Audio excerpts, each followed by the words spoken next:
I think they had to appease everyone, do a lot of fan service. Oh, yeah. To make sure that the older generation, my generation and older, would still enjoy it, would like it a lot, because there's so many callbacks.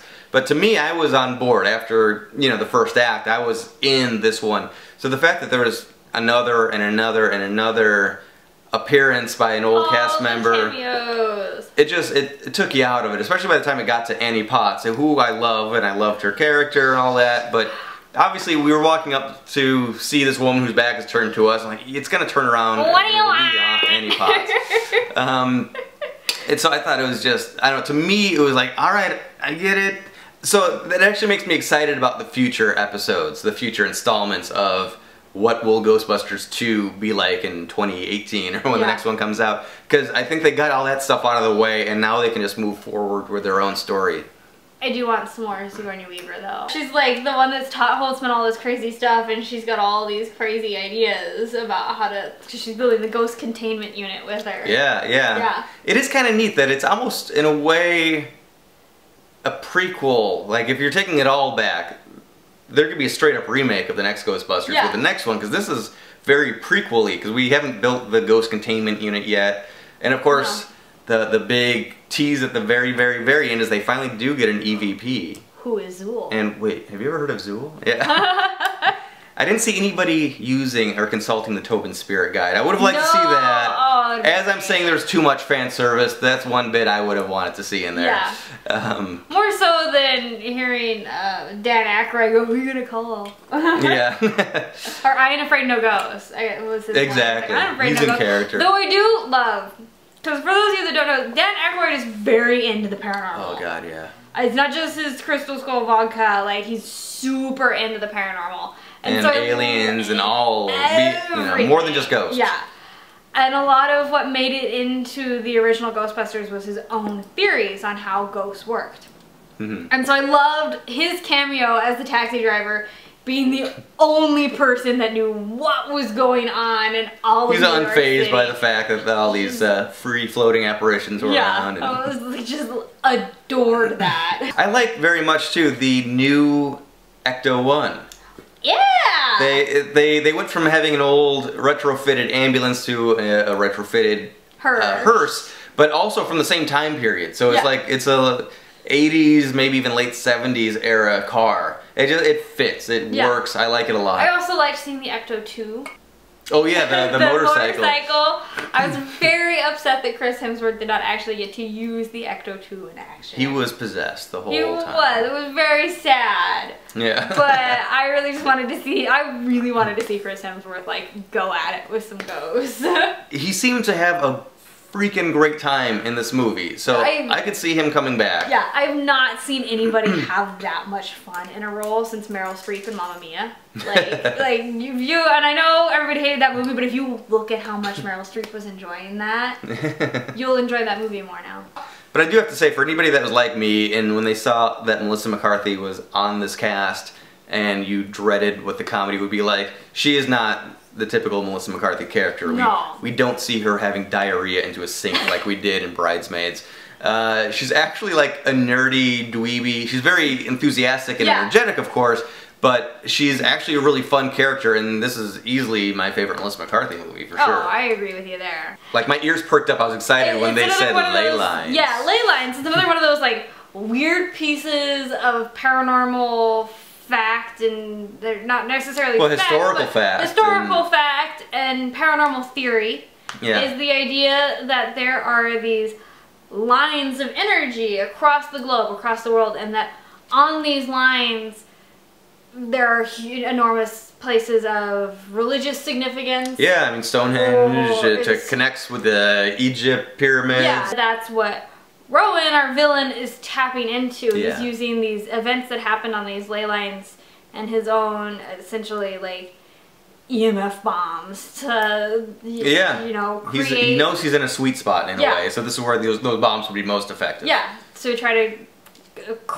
put a crack in the universe that he can then break through and bring all these ghosts through. I will admit, I was a little perturbed by Rowan, the Stay Puft Marshmallow Man 2.0. Another like, tall. It was funny when he would like first with the joke he was tiny, and then as he grows bigger, I'm like, really? You're doing You're actually this? doing it. The final boss battle was really kind of short. It was not as epic. There was nobody steps on a church in my town. Like it didn't have that big epicness that the original Ghostbusters had.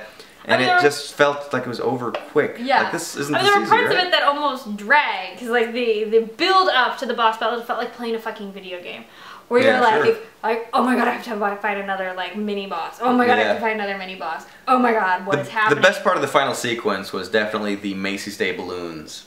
I loved that. I thought they looked cool, they were creepy. And then you had your throwback to the original Stay Puft Marshmallow Man. And Kate McKinnon's character being like, I always knew I'd die like this. Like, it was just brilliant. Like a cute little throwback. Yeah, it was in 3D especially because it falls towards you. It was really neat for the first time ever to hear the Ghostbusters theme song in this like we're going into battle anthem style. I want to own it so that I can play it before we go into every investigation. Just a psych up song. So, yeah, this is what we're doing! We're gonna kill some pilgrims. It was odd, especially with all the gender bending that this movie is. Then we see the logo that's now animated gets shot in the balls by the girls. Yeah, like that's what you're going with? You're not taking revenge again, because like we said, the first one was not sexist, really, at all. So it felt like there was a little bit of a revenge on guys at that moment. And usually I don't pick up on stuff like that, but that's so overt. I don't know if like somewhere along the line, somebody decided that the gatekeeper, you know, like that whole thing was really sexual, but... I don't know. I mean, definitely Rick Moranis shouldn't have had anything to do with Sigourney Weaver in that sexy dress. But I think they got all the revenge they needed when they were literally at one point scrolling through YouTube comments and making fun of people. Yes! Oh my god, I love that! Yeah, that was like obviously stepping out of the movie in that moment and reacting to how negatively everybody... Like, I don't think Deadpool film itself could have, like... punch the third wall that hard. By the end of Ghostbusters, I was so ready to go hunt ghosts. Yeah. It was the opposite feeling that I had after finishing The Conjuring 2, where I was like, I don't want to hunt ghosts for like another year. Yeah, this is scary. That was scary. I can't handle it. There's nothing that makes me want to hunt ghosts more than watching a Ghostbusters movie. Yeah. Because that's all our dream, right? We all just want it to be like Ghostbusters, have that many cool things and be able to trap them and keep slime, you know. Slimer, all those other things, like, that's the dream! I love that in our screening that we saw, when Slimer came on screen, there was an ovation. Yes! There was applause. So excited. I loved it. You know, a lot of people were giving hate for Lady Slimer. I loved Lady Slimer. You know what that was? That is... I know, it's Robin Shelby? Yep. Paul Feig, because he created Lady Slimer for this, what his thought process was? No. It's basically Pac-Man and Miss Pac-Man. That's where he drew his inspiration from. I mean, I get it. She got the bow. I loved seeing Robin Shelby again. Welcome back. Yes. We missed you. What the fuck, man? Dogs and cats living together. There was a moment where that line would have actually worked and made sense. I can't remember exactly. Well, they're dragging Kristen Wiig's character out. Like I was waiting for her to say that. Yeah, it felt right. Yeah, it had a lot of ground to cover and huge shoes to fill and everything. I feel like it did it well. Yeah, and I think it did the job it was supposed to do. Not that this movie was necessarily gonna be that classic movie that you'll think of the way we think of the original Ghostbusters, but I think it got a lot of stuff out of the way so that future installments will actually be great films. Until then, we will finish off our ecto coolers and see you on the other side.